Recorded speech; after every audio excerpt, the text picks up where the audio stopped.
ఇప్పుడు మనకి chicken flowers ready. ఇవి మీరు కూడా తప్పకుండా ట్రై చేయండి. Easy recipe. మనం ఇది ఒక్క 15-20 మినిట్స్లో అన్ని రెడీగా ఉంటే చేసుకోవచ్చు.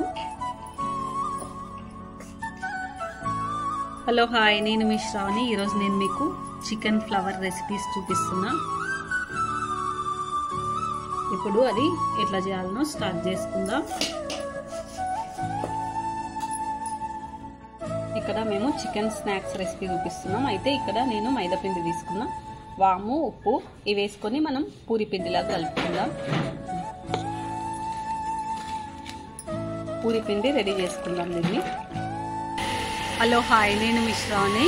ఈరోజు నేను మీకు ఒక మంచి టిఫిన్ అండ్ స్నాక్స్ రెసిపీ, అది 2 రకాలుగా మనం చేసుకోవచ్చు అనమాట. ఆ రెసిపీని మీతోనే ఇప్పుడు షేర్ చేసుకుంటున్నా. అది ఇప్పుడు స్టార్ట్ చేసుకుందాం. ఇక్కడ చికెన్ చెస్ట్ పీస్ తీసుకున్నాము. దీన్ని వాటర్ పోసుకొని కొంచెం ఉడికించుకుందాం ఒక 5 మినిట్స్. ఇది కొంచెం ఉడికించుకుందాం ఒక 10 మినిట్స్. ఇక్కడ పిండి కూడా మనం ఆల్రెడీ తడిపి పెట్టుకున్నాం కదా, కొంచెం నాననివ్వాలి. చికెన్ ఉడికిపోయింది ఇక్కడ. ఇప్పుడు మనము ఈ చికెన్ని వాటర్ తీసేసుకొని ముక్కలు ముక్కలుగా, అంటే చిన్న చిన్న ముక్కలుగా స్మాష్ చేసుకుందాం.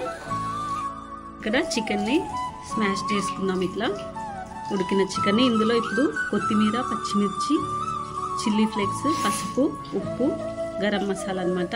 ఇప్పుడు దీన్ని కార్న్ ఫ్లోర్ యాడ్ చేసుకుందాము. ఒక 4 చెంచాలు కార్న్ ఫ్లోర్ వేసుకున్నాం. అల్లం వెల్లుల్లి పేస్ట్ వేసుకున్నాం. కొంచెం సోయా సాస్ కొంచెం వేసుకోవాలి. ఇప్పుడు దీన్ని బాగా కలుపుకుందాం. దీన్ని బాగా ఇట్లా పిండిలాగా కలుపుకుందాం మొత్తం. ఇక్కడ స్టఫింగ్ రెడీ అయిపోయింది. మనం పూరి స్టార్ట్ చేసుకుందాం. ఇప్పుడు ఇవి చిన్న చిన్న ఉండలు చేసుకొని ఫస్ట్ కొన్ని పూరీలు చేసుకుందాం. పూరి రెడీ అయిపోయింది. ఇప్పుడు స్టఫింగ్ పెట్టడం చూడండి. తీసుకో ఇది ఇట్లా పెట్టుకోవాలి. ఫస్ట్ సైడ్కి ఇట్లా మలుపుకొని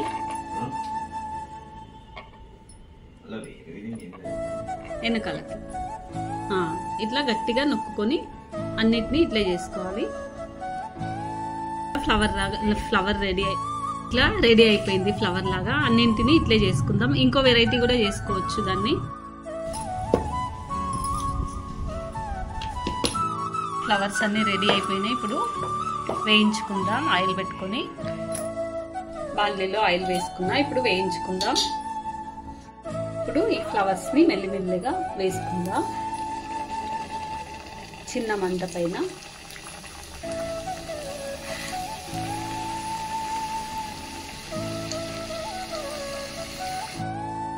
ఈ ఫ్లవర్స్ ఇట్లా పొంగుతున్నాయి కదా, మెల్లగా తిప్పుకోవాలి ఒకటొకటి.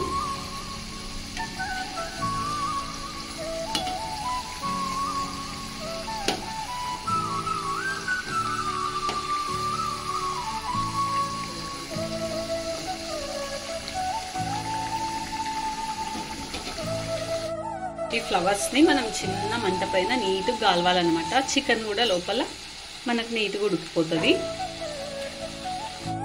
ఇవి ఇప్పుడు చాలా బాగా వేగినాయి కదా, ఇవి ప్లేట్లోకి తీసుకుందాం. ఇప్పుడు మనకి చికెన్ ఫ్లవర్స్ రెడీ. ఇవి మీరు కూడా తప్పకుండా ట్రై చేయండి. Easy recipe. మనం ఇది ఒక్క 15-20 మినిట్స్లో అన్ని రెడీగా ఉంటే చేసుకోవచ్చు.